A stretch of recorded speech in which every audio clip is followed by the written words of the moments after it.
श्री गणेशाय नमः. हिंदू धर्मात श्री गणेश हे विघ्नहर्ता, बुद्धिदाता व संकटमोचक मानले जातात. कोणतेही शुभकार्य श्री गणेशाच्या पूजेशिवाय पूर्ण होत नाही.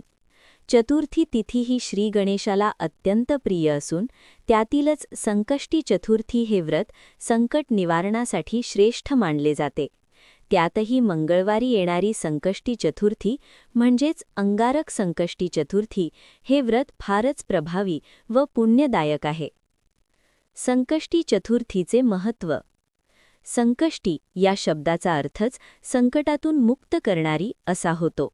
या दिवशी श्री गणेशाची मनोभावे पूजा, उपवास आणि कथा श्रवण केल्याने भक्ताच्या जीवनातील अडचणी, दुःख, कर्ज, आजार, मानसिक ताण, विवाह अडथळे आणि ग्रहदोष दूर होतात, अशी श्रद्धा आहे. अंगारक संकष्टी चतुर्थी मंगळवारी येते म्हणून ती मंगळ ग्रहाशी म्हणजेच अंगारकाशी संबंधित मानली जाते. अंगारकाचा जन्म. पौराणिक कथेनुसार एकदा भूमाता म्हणजेच पृथ्वीदेवी गहन तपश्चर्या करीत होती. तिच्या तपश्चर्येच्या तेजातून एक अत्यंत शक्तिशाली लालवर्णीय तेजस्वी बालक उत्पन्न झाले. त्याच्या अंगातून जणू अग्नी प्रज्वलित होत असल्यासारखे तेज बाहेर पडत होते, म्हणून त्याचे नाव अंगारक ठेवण्यात आले. अंगारक बालपणापासूनच पराक्रमी, शूर, निर्भीड आणि परंतु स्वभावाने उग्र होता. त्याच्यात अपार शक्ती होती, पण त्याच्या क्रोधामुळे तो अनेकदा अयोग्य निर्णय घेत असे. या त्याच्या उग्र स्वभावामुळे देव, ऋषी आणि मानव यांच्यात भय निर्माण झाले. देवांनी ब्रह्मदेवाकडे तक्रार केली. ब्रह्मदेवांनी ध्यान करून सांगितले, अंगारकाचा स्वभाव बदलण्यासाठी त्याला श्री गणेशाची उपासना करणे आवश्यक आहे. श्री गणेशाशिवाय त्याच्या क्रोधावर नियंत्रण मिळू शकणार नाही. ही गोष्ट अंगारकाच्या कानावर आली. त्याला प्रथम राग आला, पण नंतर त्याला स्वतःच्या स्वभावाची जाणीव झाली. त्याने ठरवले की मी स्वतःला बदलण्यासाठी तपश्चर्या करीन. अंगारकाने घनदाट अरण्यात जाऊन श्री गणेशाची कठोर तपश्चर्या सुरू केली. तो मंगळवारी चतुर्थीच्या दिवशी उपवास ठेवू लागला. त्याने हजारो वेळा ओम गंग गणपतये नमः या मंत्राचा जप केला. तो ना अन्न घेत असे न जल, फक्त श्री गणेशाचे ध्यान, जप आणि सेवा यांच्याच तो मग्न राहू लागला. वर्षानुवर्षे त्याची तपश्चर्या चालू राहिली. अंगारकाच्या निस्वार्थ भक्तीने आणि तपाने श्री गणेश अत्यंत प्रसन्न झाले. एके दिवशी मंगळवारी संकष्टी चतुर्थीच्या दिवशी चंद्र उगवण्याच्या वेळी श्री गणेश अंगारकासमोर प्रकट झाले. गणेशाच्या दर्शनाने अंगारक भारावून गेला. त्याने साष्टांग नमस्कार घातला आणि अश्रूंनी डोळे भरून म्हणाला, हे गणनायक, माझ्या उग्र स्वभावामुळे मी अनेकांना दुःख दिले. कृपया मला क्षमा करा आणि माझा क्रोध दूर करा.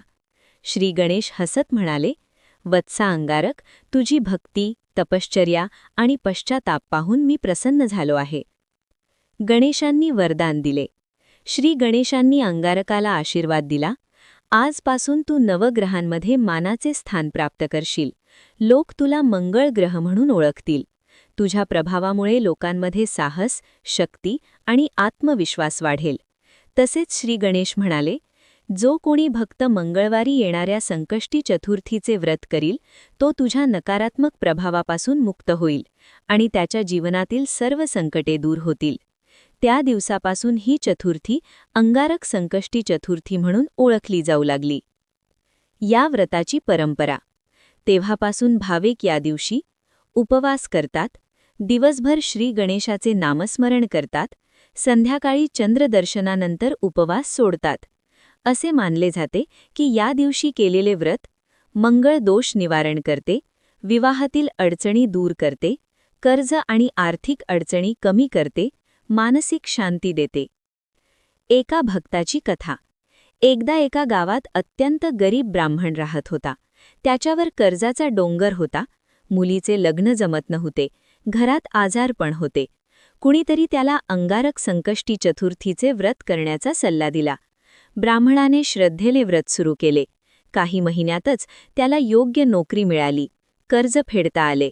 मुलीचे लग्न सुखरूप झाले. त्याला कळले की हे सर्व श्री गणेशाच्या कृपेने घडले आहे.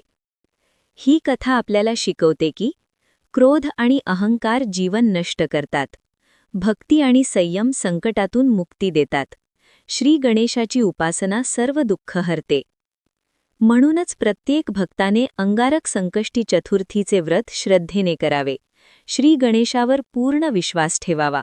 संकट कितीही मोठे असले तरी गणपती बाप्पा मार्ग नक्की दाखवतात. गणपती बाप्पा मोरया. सर्व संकटांचे निवारण होवो.